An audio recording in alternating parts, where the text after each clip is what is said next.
Hello, everybody. My name is Ray. Welcome to the Evangelical Dark Web. Today, we'll be talking about the Second Amendment. It is not meant for hunting. So, many of you probably already know that the Capitol building in Washington, D.C. was stormed. And a lot of people are coming out against that on all sides of the political aisle. However, I'm actually very hesitant to do so.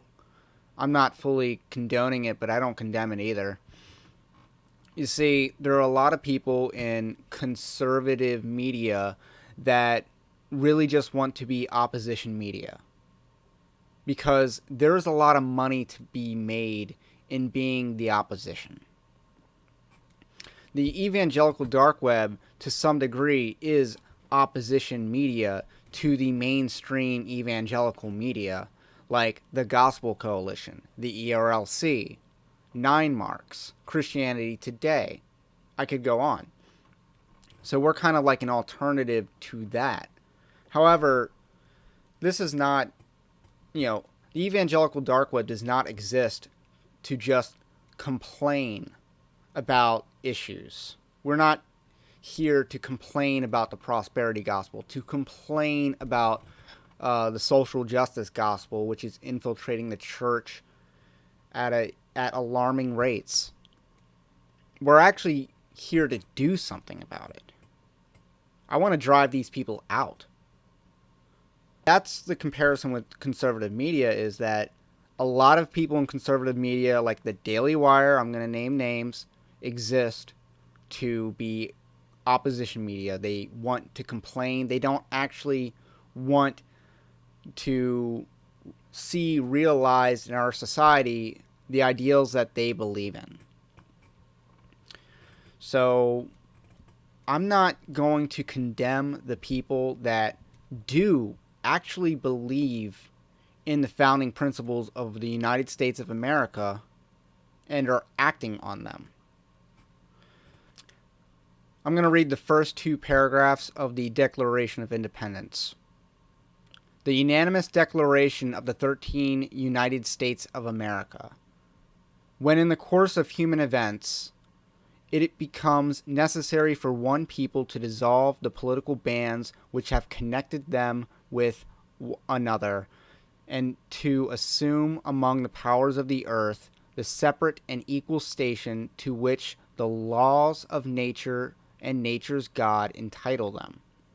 A decent respect to the opinions of mankind requires that they should declare the cause which impelled them to the separation.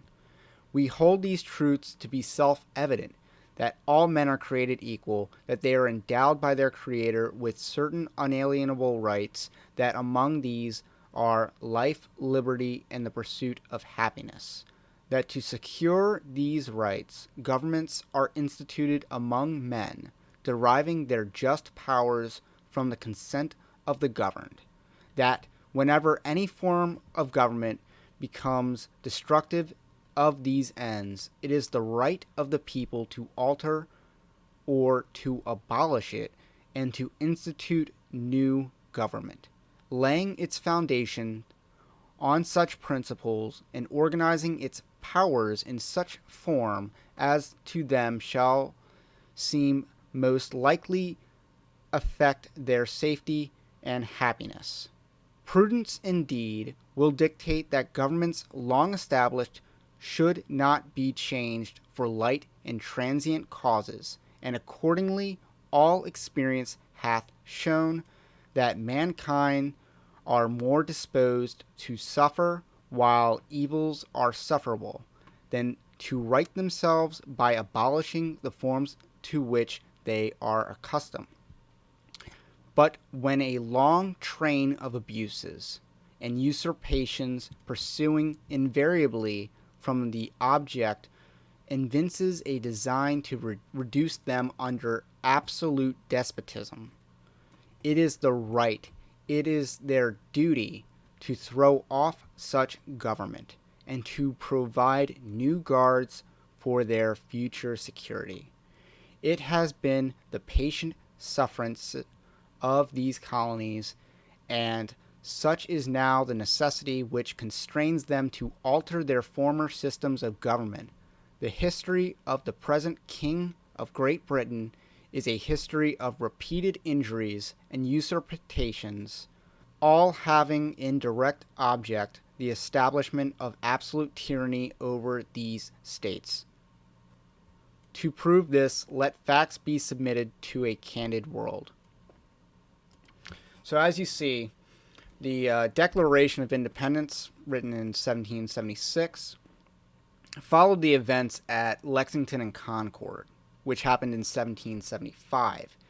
And what instigated the events at Lexington and Concord specifically was that the British were coming, hence Paul Revere, and they were coming to Lexington and Concord.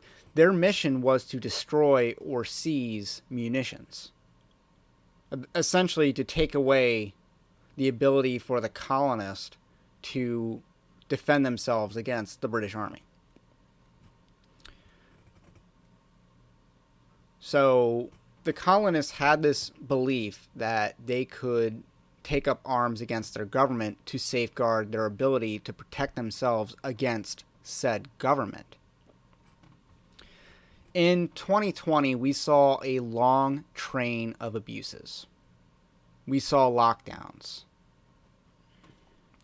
In those lockdowns, we saw the government flip Romans 13 on its head. They punished good, and they rewarded evil. They punished people for providing for their families, for attending worship gatherings, and they punished people for assembling outside of their homes. That is just one abuse. And then they punished good and they rewarded evil. The government stood idly by while left-wing domestic terrorist organizations like Antifa or Black Lives Matter looted and burned cities, established for themselves autonomous zones. The government forfeited their willingness to defend people's lives and properties. And then the election happened.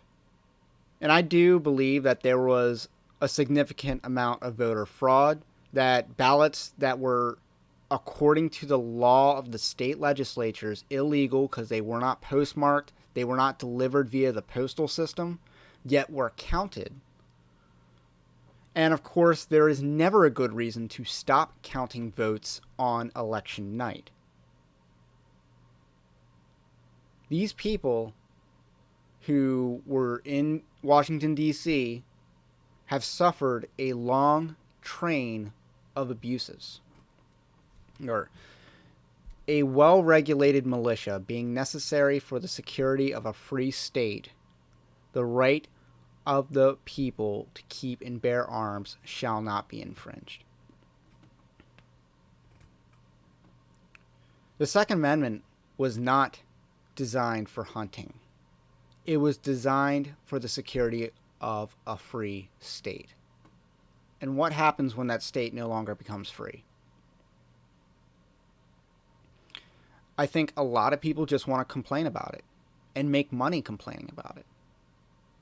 Other people want bloodshed, and those storming the United States Capitol building obviously believe that the time to fight back is now. But if you believe in the Second Amendment, like, I'm going to call out some names here, like Dana Lash is condemning these people when she's been an NRA spokeswoman for, or she was an NRA spokeswoman for several years. And she's condemning people for storming a government building. Does she even Second Amendment? The Second Amendment wasn't designed for hunting. It was designed to fight back against a tyrannical government. If you continue to read the Declaration of Independence, I stopped after 2 paragraphs. If you want to read the long list of grievances, compare that to what we have now.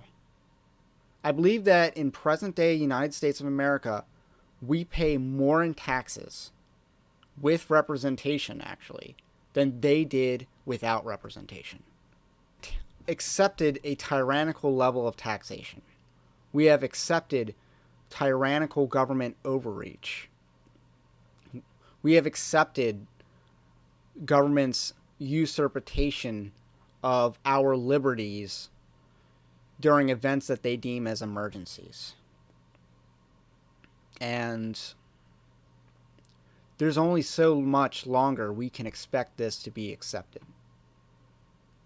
If you believe in the Second Amendment, you need to have a line which you will take up arms against the government. You may not agree with the line that the people who have stormed the D.C. Capitol building, you may not agree with their assessment of where the line should be. But you should not condemn their actions just because they believe that there is a line and they are acting on their beliefs.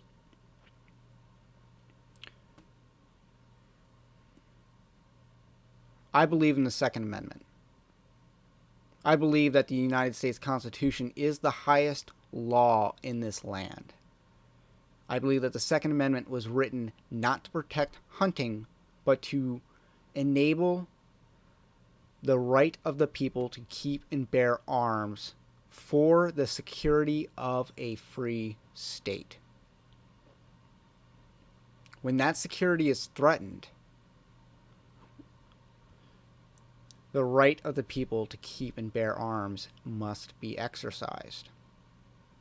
So the question we should be having is not whether or not to condemn these people, but where is the line? So my name's Ray. This is the Evangelical Dark Web. Again, we usually are about exposing the social justice gospel, the prosperity gospel, the popularity gospel in the church. But the tagline of evangelicaldarkweb.org is culturally or theologically sound, culturally relevant. And so, in keeping with this theme of No Retreat 2021, it becomes necessary to comment on these issues. Please like and subscribe to this channel to see more content like this. And let me know what you think about what I think. Have a good day and God bless.